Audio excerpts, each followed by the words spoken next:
আমন্ত্রণ দুপুরের বাংলাদেশে শুরুতেই জানিয়ে দেব শিরোনামগুলো। সিলেটের আলিয়া মাদ্রাসা মাঠে বিএনপি নেতাকর্মীদের ঢল। প্রার্থীদের পরিচয় করানোর পাশাপাশি ধানের শীষের পক্ষে ভোট চাইবেন তারেক রহমান। ঢাকা বিশ্ববিদ্যালয়ে ৩ নেতার কবর জিয়ারতের মাধ্যমে ভোটের প্রচার শুরু করল এনসিপি। গণভোটে আপনারা হ্যাঁ ভোট দিন। গণভোটে হ্যাঁর মাধ্যমে সংস্কারের যাত্রাকে অব্যাহত রাখুন। নির্বাচন প্রক্রিয়া আপনারা দেখতে পেয়েছেন ইতিমধ্যে শুরু হয়েছে। আমরা একটি জোট গঠন করেছি। দুপুরে জনসভা গণসংযোগ করবেন জামায়াতের আমির। সারা দেশে হেভি ওয়েট থেকে স্বতন্ত্র প্রার্থীদের প্রচারণা শুরু। প্রথম দিনেই কর্মী সমর্থক নিয়ে ছুটছেন ভোটারদের দাঁড়ে দাঁড়ে।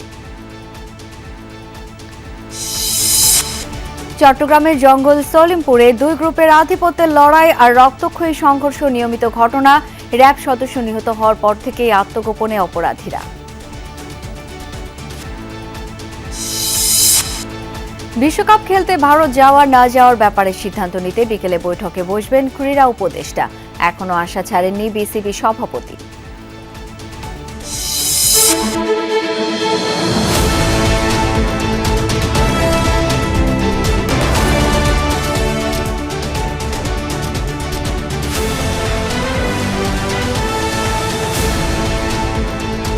দেখছিলেন শিরোনামগুলো। এছাড়াও দেশ বিদেশের আরও খবর নিয়ে দুপুরের বাংলাদেশে আপনাদের সাথে থাকছি আমি শাওন দত্ত। দর্শক, এই মুহূর্তে সিলেটের আলিয়া মাদ্রাসা মাঠে বক্তৃতা দিচ্ছেন তারেক রহমান। আমরা সরাসরি চলে যাচ্ছি তার বক্তব্যে। আজকে এই যে ঢাকা থেকে সিলেট বা সিলেট থেকে ঢাকার যে মহাসড়ক, 2005 সালে আমি এসেছিলাম, সুনামগঞ্জে বন্যা হয়েছিল, আমার আসতে লেগেছিল 4.5 ঘন্টার মতন।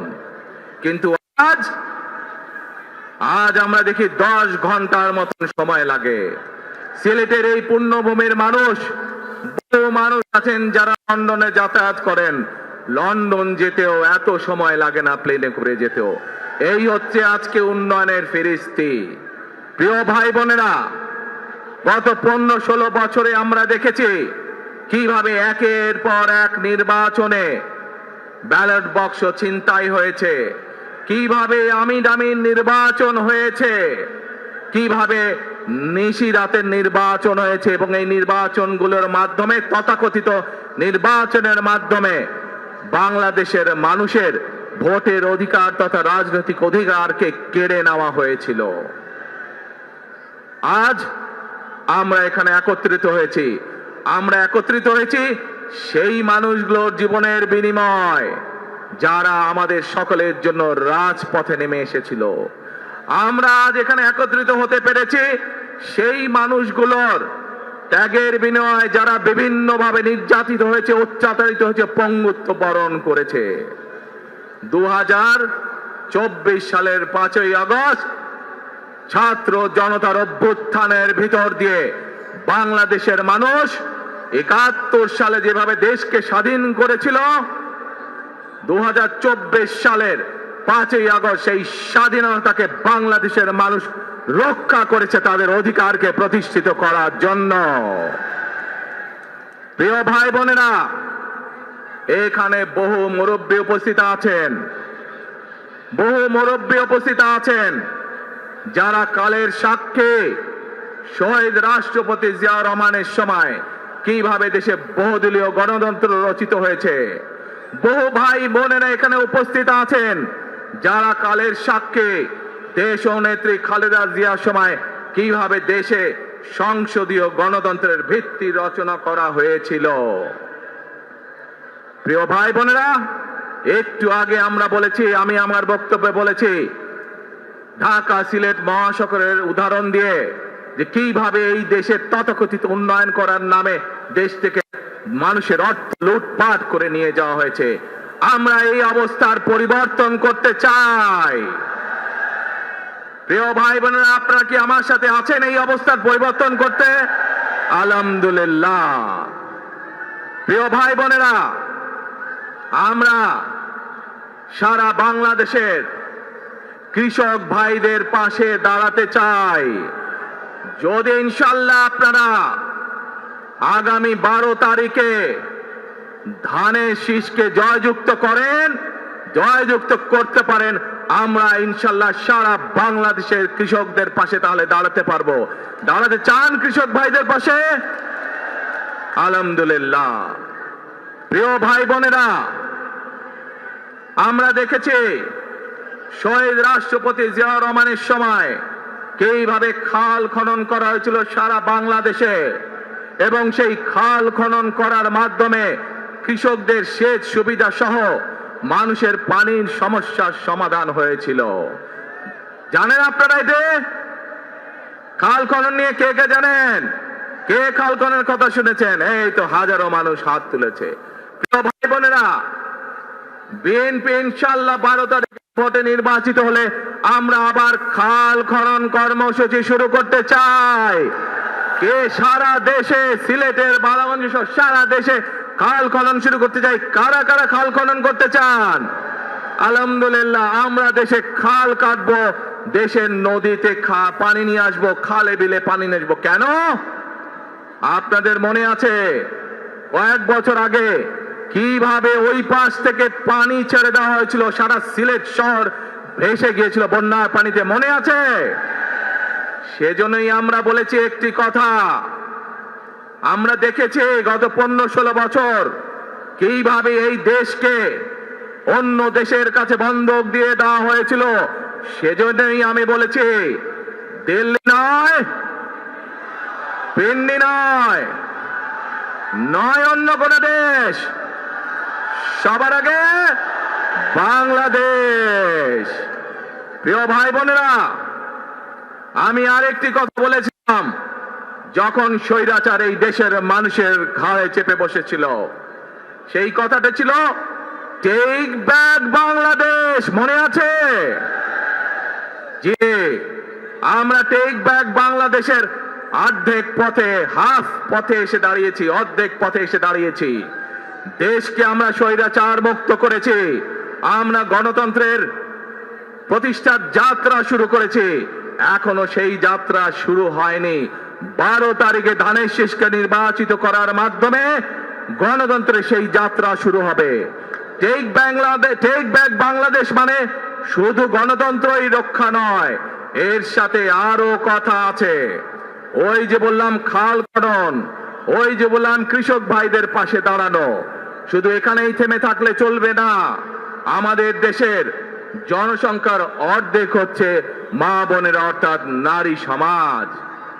এই মা বোনদের কাছে আমরা নির্বাচিত, ইনশাল্লাহ 12 তারিখে ধানের শীষ নির্বাচিত হলে আমরা তাদের কাছে তাদেরকে স্বাবলম্বী করে গড়ে তোলার জন্য, এখানে আপনাদের যাদের সংসার আছে জানেন, স্বামী স্ত্রী দুইজনে মিলে সংসার সুন্দর হয়, যাতে আমাদের মায়েরা আপনাদের পাশে, বোনেরা আপনাদের পাশে থেকে সংসারকে সচ্ছল ভাবে গড়ে তুলতে পারেন।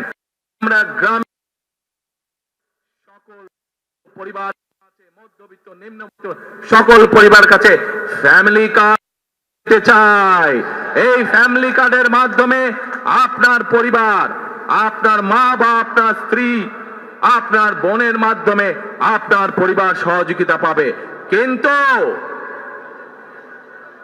এই ফ্যামিলি কার্ডকে যদি বাস্তবায়ন করতে হয় তাহলে কি করতে হবে? কি করতে হবে? ধানের শীষকে জয়যুক্ত করতে হবে। পারবেন ইনশাআল্লাহ।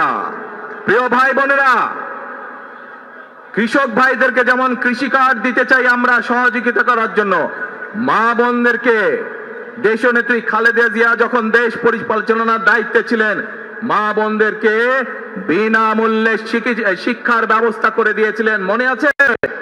এখানে বহু মা বোন আছে সেই সময় যারা এই সুবিধা পেয়েছিলেন। আপনাদের ঘরে বহু মা বোন আছে যারা সেই সুবিধা পেয়েছেন। সেই মা বোনকে আমরা ফ্যামিলি কার্ডের মাধ্যমে খালেদা জিয়ার সরকার শিক্ষার সুযোগ করে দিয়েছিলেন। আপনাদের আগামী দিনের ধানের শীষের সরকার, বিএনপি সরকার, সেই শিক্ষিত মা বোনদেরকে, সেই মা বোনদেরকে, সকল মা বোনদেরকে অর্থনৈতিকভাবে আমরা স্বাবলম্বী করে গড়ে তুলতে চাই। প্রিয় ভাই বোনেরা, আসেন এবার টেক ব্যাক বাংলাদেশের আরেকটি কাজ বাকি আছে। সেই কাজ হচ্ছে আমাদের দেশের লক্ষ লক্ষ যুবক যুবতী অর্থাৎ তরুণ সমাজের সদস্যরা, যুব সমাজের সদস্যরা, লক্ষ লক্ষ সদস্যরা বেকার হয়ে বসে আছেন, আছে না?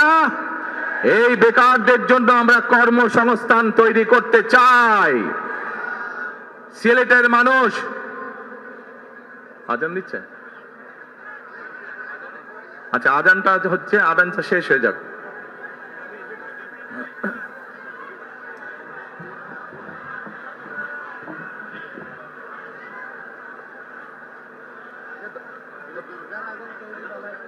দর্শক, সিলেটের আলিয়া মাদ্রাসা মাঠে বক্তৃতা রাখছিলেন বিএনপি চেয়ারপারসন তারেক রহমান। আমরা সেখানেই ছিলাম, আমরা আবারও সেখানে ফিরবো, তবে তার আগে অন্যান্য প্রসঙ্গে কিছু খবরাখবর জানিয়ে দেব।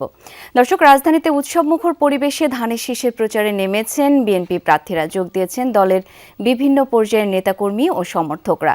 সকালে রাজধানীর মিরপুরে প্রচারণায় নামেন ঢাকা 16 আসনের প্রার্থী আমিনুল হক। এ সময় তিনি মিরপুর 10 ও 14 গুরুত্বপূর্ণ সড়কে ধানের শীষের পক্ষে ভোট প্রার্থনা করেন। প্রতিশ্রুতি দেন নির্বাচিত হলে জলবদ্ধতা নিরসন, মাদক নির্মূল, খেলার মাঠ, সন্ত্রাস দমনে কাজ করবেন।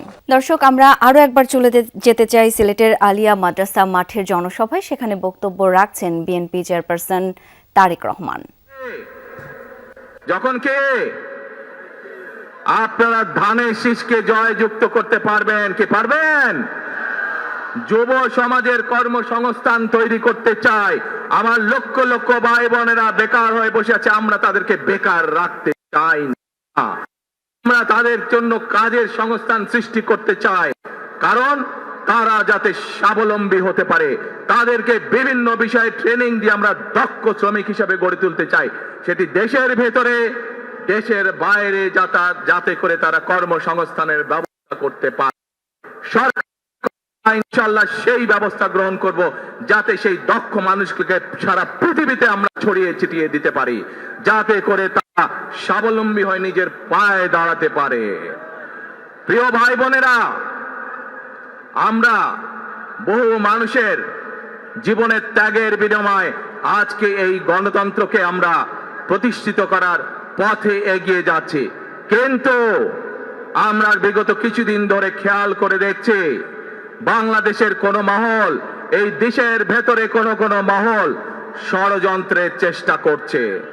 গত কয়েকদিন ধরে আপনারা দেখেছেন, পত্র পত্রিকায় এসেছে, বিভিন্ন সোশ্যাল মিডিয়াতে এসেছে, মধ্যপ্রাচ্য সহ বিভিন্ন দেশে পোস্টাল ব্যালট যেগুলো পাঠানো আছে সেগুলোকে কিভাবে ডাকাতি করা ঠিক আপনাদের ভোট ডাকাতি করেছিল, ঠিক একইভাবে সেই বিগত কিছুদিন ধরে খেয়াল করে দেখছি, বাংলাদেশের কোন মহল, এই দেশের ভেতরে কোন মহল ষড়যন্ত্রের চেষ্টা করছে। গত কয়েকদিন ধরে আপনারা দেখেছেন, পত্র পত্রিকায় এসেছে, বিভিন্ন সোশ্যাল মিডিয়াতে এসেছে, মধ্যপ্রাচ্য সহ বিভিন্ন দেশে পোস্টাল ব্যালট যেগুলো পাঠানো আছে সেগুলোকে কিভাবে ডাকাতি করা হয়েছে। ঠিক যারা এই দেশ থেকে পালিয়ে গেছে তারা যেভাবে আপনাদের ভোট ডাকাতি করেছিল, ঠিক একইভাবে আবার সেই ষড়যন্ত্র শুরু হয়েছে। দেখেছেন আপনারা? বিসর্জনের মাধ্যমে আমরা যে অধিকার আদায়ের পথে নেমেছি, একটি কুচক্রী মহল এর ভিতরে ষড়যন্ত্র শুরু করে দিয়েছে। দেশের ভেতরেও তাদের ষড়যন্ত্র থেমে নেই। কিন্তু 2024 সালের 5ই আগস্ট এই বাংলাদেশের জনগণ প্রমাণ করে দিয়েছে যে বাংলাদেশের জনগণ ঐক্যবদ্ধ থাকলে, ঐক্যবদ্ধভাবে নেমে আসলে যে কোনো ষড়যন্ত্রকে বাংলাদেশের মানুষ প্রতিহত করতে পারে। পারবেন আপনারা প্রতিহত করতে? ইনশাআল্লাহ। প্রিয় ভাই বোনেরা, এখন আমি আপনাদের সামনে একটি প্রশ্ন করতে চাই। এইখান থেকে আমার সামনে যারা বসে আছেন, এর মধ্যে থেকে মুরব্বী যারা বসে আছেন, ওমরা বা হজ করতে গিয়েছেন, এরকম একজন হাত তুলেন। ওমরা বা হজ করে আসছেন একজন মুরব্বী মানুষ, ওই যে লাল টুপি পরে বসে আছে, রুমন নিয়ে আসো তো ওনাকে। আপনি আসেন দেখি, সামনে সামনে আসেন, আমার কাছে আসেন।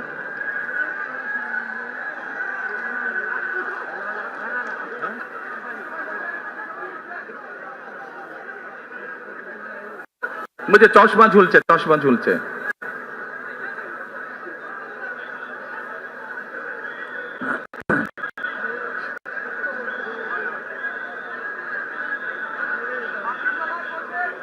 বসেন, আপনারা বসেন, উনি এখনই মঞ্চে উঠবে, আপনারা সবাই দেখতে পারবেন কে মানুষটা।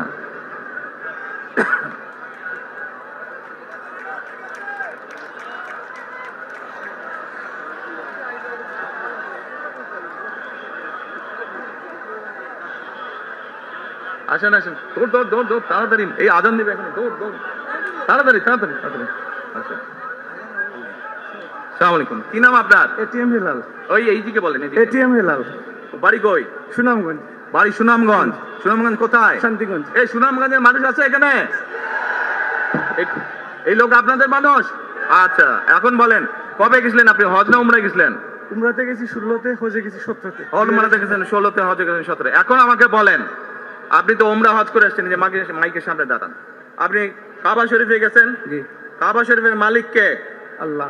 জোরে বলেন। আল্লাহ। কাবা শরীফের মালিক কে? আল্লাহ। আল্লাহ। আমরা মুসলমান সবাই, এই দিন দুনিয়ার আমরা যে এই পৃথিবী দেখি, এই পৃথিবীর মালিক কে? আল্লাহ। এই সূর্য নক্ষত্র যা দেখি তার মালিক কে? আল্লাহ। বেহেশতের মালিক কে? আল্লাহ। দোজখের মালিক কে? আল্লাহ। আচ্ছা দাঁড়ান, এবার আপনি বসেন এখানে। আপনারা সকলেই সাক্ষী দিলেন দোজখের মালিক আল্লাহ, বেহেশতের মালিক আল্লাহ, এই পৃথিবীর মালিক আল্লাহ, কাবার মালিক আল্লাহ। আরে ভাই, যেটার মালিক আল্লাহ সেটা কি অন্য কেউ দেওয়ার ক্ষমতা রাখে? রাখে না। তাহলে কি দাঁড়ালো? নির্বাচনের আগেই একটি দল এই দিব ওই দিব বলছে, টিকিট দিব বলছে না? যেটার মালিক মানুষ না, সেইটার কথা যদি সে বলে, এক শিরকি করা হচ্ছে, হচ্ছে না? যার মালিক আল্লাহ, যার অধিকার শুধু আল্লাহর একমাত্র, সবকিছুর অধিকার উপরে আল্লাহর অধিকার। কাজেই আগেই তো আপনাদেরকে ঠকাচ্ছে, নির্বাচনের ফলে তাহলে কেমন ঠকাবে আপনাদেরকে বোঝেন এবার। শুধু ঠকাচ্ছেই না মানুষকে, যারা মুসলমান তাদেরকে শিরকি করাচ্ছে তারা, নাউজুবিল্লাহ। প্রিয় ভাই বোনেরা, কেউ কেউ বলে অমুককে দেখেছে, তমুককে দেখেছে, এবার একে দেখেন। প্রিয় ভাই বোনেরা, 1971 সালের যুদ্ধ, যেই যুদ্ধে লক্ষ মানুষের প্রাণের বিনিময়ে এই দেশ স্বাধীন হয়েছে, আমাদের এই প্রিয় মাতৃভূমি, সেই মাতৃভূমিকে স্বাধীন করার সময় অনেকের ভূমিকা আমরা দেখেছি, যাদের ভূমিকার কারণে এই দেশের লক্ষ লক্ষ ভাইয়েরা শহীদ হয়েছে, এই দেশের লক্ষ লক্ষ মা বোনেরা তাদের সম্মান হানি হয়েছে। কাজে তাদেরকে তো বাংলাদেশের মানুষের মধ্যে দেখেই নিয়েছে। এখন প্রিয় ভাই বোনেরা, এই কুফরের বিরুদ্ধে, এই হঠকারিতার বিরুদ্ধে, এই মিথ্যার বিরুদ্ধে আমাদেরকে ঐক্যবদ্ধ হতে হবে। আমাদেরকে ওই যে টেক ব্যাক বাংলাদেশে থাকতে হবে। আমরা দেশকে স্বৈরাচার থেকে মুক্ত করেছি, এখন মানুষের অধিকারকে প্রতিষ্ঠিত করতে হবে। শুধু ভোট, শুধু কথা বলার অধিকার প্রতিষ্ঠিত করলে হবে না, মানুষকে স্বাবলম্বী করে নিজের পায়ে গড়ে তোলার ব্যবস্থা করতে হবে। প্রত্যেকটি মানুষ, বাংলাদেশের মানুষ যাতে ঠিকভাবে, ভালোভাবে খেয়ে পড়ে বেঁচে থাকতে পারে, প্রত্যেকটি মানুষ যাতে নিরাপদে রাস্তায় চলতে পারে, সেই ব্যবস্থা করতে হবে। সেটাই হচ্ছে টেক ব্যাক বাংলাদেশ। আমরা বিগত 15 বছর দেখেছি, অমুককে বলে এসেছি তমুককে ক্ষমতায় রাখার জন্য, বলেছিল না? সেজন্যই বলেছি, দিল্লি নয়। আমরা দেখেছি যারা 71 সালে ছিল তারা কাদের সাথে লাইন দিয়েছিল, যাদের কথা একটু বললাম, যারা মিথ্যা কথা বলে ঠকাচ্ছে মানুষকে, দেখেছি তাদের আস্তানা কোথায়। সেজন্যই বলেছি, যেমন দিল্লি নয় তেমন পেন্ডে নয়, নয় অন্য কোন দেশ, সবার আগে বাংলাদেশ। এবং যেহেতু আমরা বিশ্বাস করি দেশের মানুষই হচ্ছে আমাদের রাজনৈতিক সকল ক্ষমতার উৎস, সেজন্যই আমরা দেশের মানুষের ভাগ্য উন্নয়নে বিশ্বাস করি। এবং সংক্ষেপে আপনাদের সাথে যেই কথা বললাম, শুধু ভোট এবং কথা বলার অধিকার না, বিএনপি চায় আপনাদের দেশের মানুষকে স্বাবলম্বী করে দেশের নারী সমাজকে, মা বোনদেরকে, দেশের যুব সমাজকে, দেশের প্রত্যেকটি কৃষক সহ প্রত্যেকটি শ্রেণী পেশার মানুষকে বাংলা বিএনপি চায় আগামী দিনে ইনশাআল্লাহ সরকার গঠন করে প্রত্যেকটি মানুষকে স্বাবলম্বী করে গড়ে তুলতে। প্রিয় বোনেরা, সেজন্যই আমরা আরেকটি কথা বলি, কিভাবে শহীদ জিয়ার সময়, দেশে খালেদা জিয়ার সময় দেশকে আমরা এগিয়ে নিয়ে গেছিলাম, দেশে কলকারখানা তৈরি হয়েছিল, মানুষের কর্মসংস্থান ছিল, দেশের মানুষ বিদেশে গিয়েছিল। সেজন্যই আমরা বলতে চাই, করব কাজ, গর্ব দেশ, সবার আগে বাংলাদেশ। করব কাজ, গর্ব দেশ, সবার আগে বাংলাদেশ। শেষে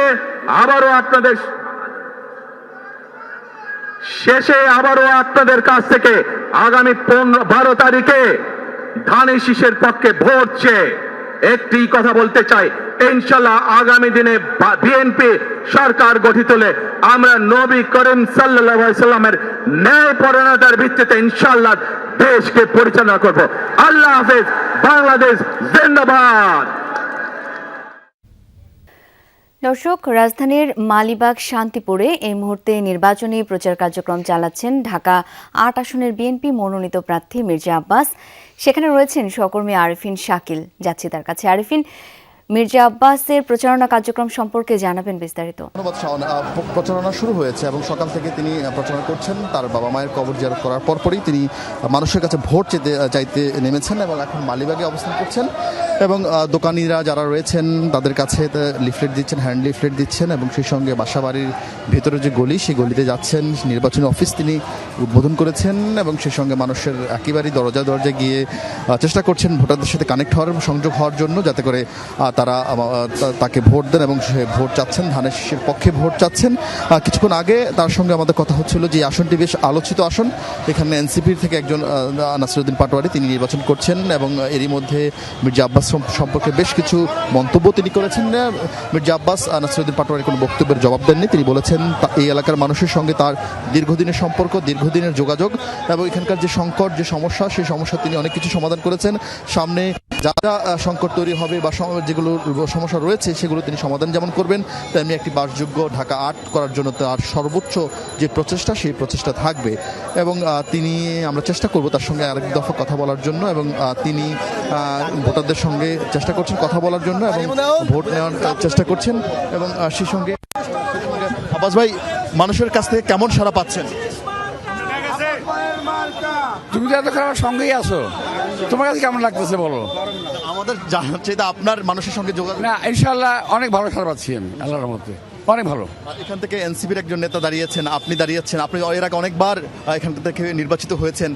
ভোটের সমীকরণের ক্ষেত্রে বা ভোটের পরিবেশের ক্ষেত্রে এখন পর্যন্ত আপনার মূল্যায়নটা জানতে চাই, কেমন দেখছেন? আমরা পরিপূর্ণ শান্তিপূর্ণ একটা নির্বাচন করতে চাই। তুমি যার কথা বলছো আমি জানি কিছু উস্কানিমূলক কথাবার্তা বলছে, কিন্তু আমি মনে করি ও বয়স হয়নি তো, এখন বাচ্চা শুরু আচরণ করতেছে। কথা বলছিলেন দর্শক, মির্জা আব্বাসের প্রচারণা থেকে জানাচ্ছিলেন সহকর্মী আরিফিন শাকিল। ধন্যবাদ আপনাকে। রাজধানী ঢাকা থেকে আনুষ্ঠানিকভাবে ত্রয়োদশ জাতীয় সংসদ নির্বাচনের প্রচারণা শুরু করবে জামায়াতে ইসলামী। ঢাকায় জনসভা ও গণসংযোগের মাধ্যমে নির্বাচনী প্রচার শুরু করবেন জামায়াতে ইসলামীর আমির ডাক্তার শফিকুর রহমান।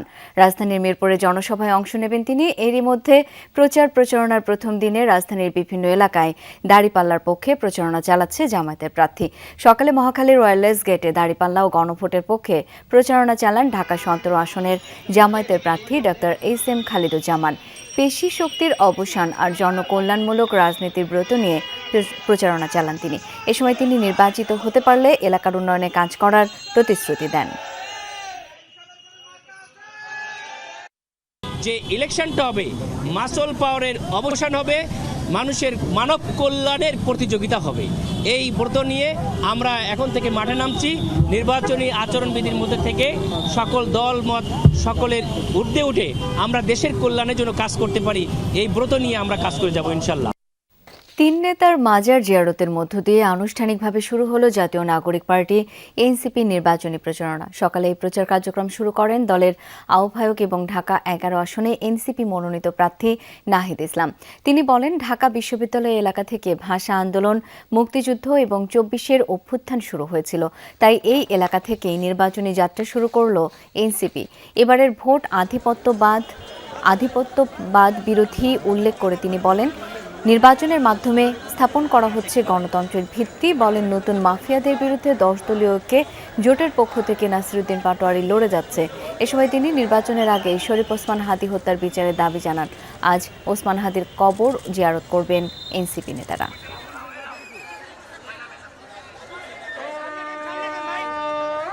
গণভোটে আপনারা হ্যাঁ ভোট দিন। গণভোটে হ্যাঁর মাধ্যমে সংস্কারের যাত্রাকে অব্যাহত রাখুন। শরীফ ওসমান হাদী ভাইকে যারা হত্যা করেছেন, সেই হত্যাকারীদের বিচার আমাদের আজকের এই নির্বাচনী যাত্রার অন্যতম প্রধান দাবি, অন্যতম প্রধান এজেন্ডা। আমরা নির্বাচনের আগেই তার চার্জশিট থেকে শুরু করে সকল কার্যক্রম যাতে সম্পন্ন হয়, হত্যাকাণ্ডের সুষ্ঠু বিচার আমরা এই বাংলার মাটিতে আদায় করে ছাড়বো ইনশাআল্লাহ। ত্রয়োদশ জাতীয় সংসদ নির্বাচনে প্রার্থীদের আনুষ্ঠানিক প্রচার শুরু হয়েছে আজ থেকে। সকাল থেকে বিভিন্ন আসনের প্রার্থীরা কর্মী সমর্থকদের নিয়ে নির্বাচনী এলাকায় গণসংযোগে নামেন। বাড়ি বাড়ি গিয়ে ভোটারদের সমর্থন চাইছেন তারা। এলাকার উন্নয়ন সহ নানা প্রতিশ্রুতি দিচ্ছেন প্রার্থীরা। অংশ নিচ্ছেন উঠান বৈঠক ও সভা সমাবেশে। ব্যানার, ফেস্টুন, মাইকিং এর মাধ্যমে ভোটারদের দৃষ্টি আকর্ষণের চেষ্টা করছেন তারা। বিভিন্ন রাজনৈতিক দল এবং জোটের প্রার্থীদের পাশাপাশি ভোটের মাঠে সরব স্বতন্ত্র প্রার্থীরা। নিজেদের বিভিন্ন পরিকল্পনা তুলে ধরে ভোটারদের সমর্থন চাইছেন তারা। নির্বাচনী পরিবেশ শান্তিপূর্ণ রাখতে জোরদার করা হয়েছে আইন শৃঙ্খলা বাহিনীর তৎপরতা। আমাদের বাংলাদেশের মানুষ সকলের আনন্দ হচ্ছে, তারা তাদের মালিকানা ফিরে পেয়েছে। মালিকানা ফিরে পেয়েছে, প্রতিনিধি নির্বাচিত করবে। এই সারা বেতে কি ভাবনা পাথরে আমি মনে করি সারা বাংলাদেশের মানুষ এই ধানের শীষের মুখে ইনশাল্লাহ ধানের শীষের জোয়ার। শুধু বিল্ডিং বানানো না, এই উন্নয়ন হবে স্বাস্থ্য খাতের, স্বাস্থ্যসেবার উন্নয়ন, খেলাধুলার উন্নয়ন এবং শিক্ষার উন্নয়ন। আমরা চাই লেভেল প্লেইং ফিল্ডটা নিশ্চিত করতে হবে। আদার দেন নির্বাচনের ব্যাপারে কিন্তু আমরা ভিন্ন অবস্থান নিতে বাধ্য হব। পরিবেশটা যদি শেষ পর্যন্ত থাকে তাহলে উৎসবমুখর পরিবেশে সমস্ত ভোটাররা ভোট প্রদান করতে পারবে। ইনশাআল্লাহ দাঁড়িপাল্লা বিজয়ী হবে। জনগণ আমাদের বিপদে যেভাবে আমাদেরকে পাশে পেয়েছে, একইভাবে আজকের নির্বাচনেও আমরা জনগণকে পাশে পাবো বলে আমরা বিশ্বাস করি। বছরের পর বছর ধরে দুই গ্রুপের রাজত্ব চট্টগ্রামের জঙ্গল সলিমপুরে। আছে বিশাল দলবল, অবৈধ অস্ত্র। সরকারি পাহাড় কেটে শত শত কোটি টাকার প্লট বাণিজ্য ঘিরেই দুই গ্রুপের সংঘাত। আধিপত্যের লড়াই আর রক্তক্ষয়ী সংঘর্ষ চলে নিয়মিত।